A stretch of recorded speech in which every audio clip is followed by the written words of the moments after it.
Hey, everybody, welcome back to where we do deep dives into the New Testament line by line. Previously, Jesus, he gets asked to leave a place where he'd just gotten rid of some demoniacs, and with no explanation why these people thought it was a good idea to kick out God or the Son of God. It didn't say, so it kind of leaves a bunch of questions.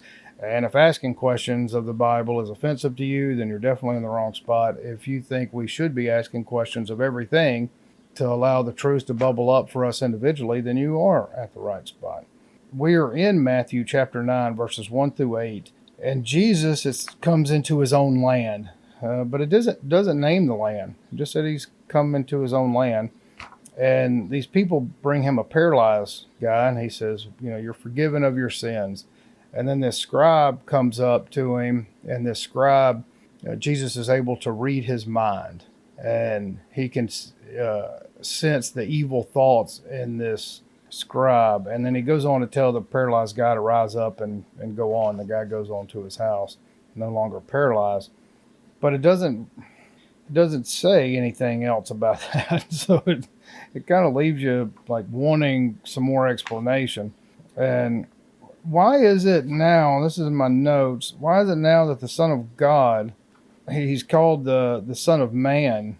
He calls himself, Jesus calls himself the Son of Man. And so why is he not referring to himself as the Son of God?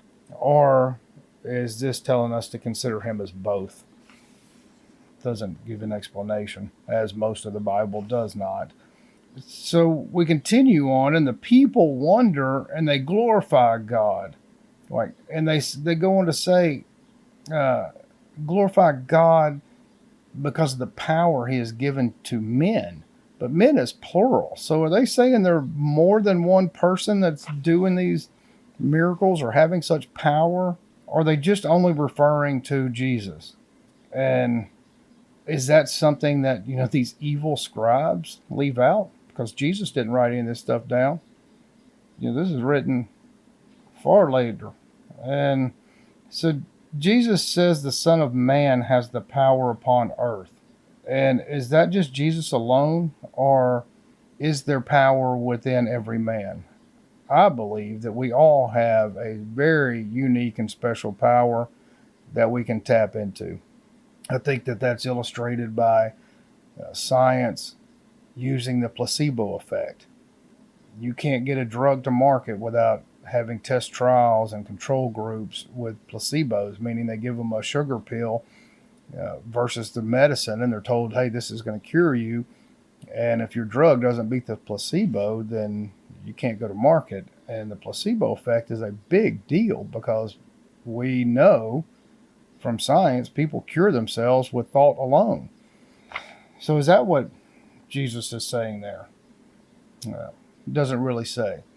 But if you find those kind of topics important, like exploring the power of our own minds, exploring the power of how we can elevate our spirits better into a higher level, then check us out at themysticsoftexas.com or our other YouTube channel, Mystics of Texas.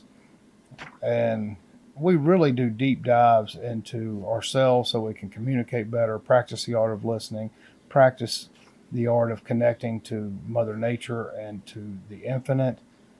And we just have a wonderful fellowship and meditation out here, and it is phenomenal. So if you're in the local area, come out and see us.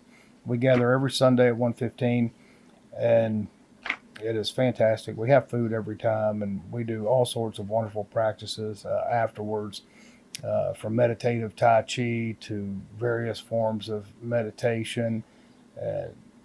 We grow food to give to each other out here for free, and really get connected to the earth and get connected with each other on a higher plane that allows us to really build friendships that outside of our Sunday gatherings, that we are here for each other in ways that I think we all need. We all need close people that we can trust and count on in good times and bad times.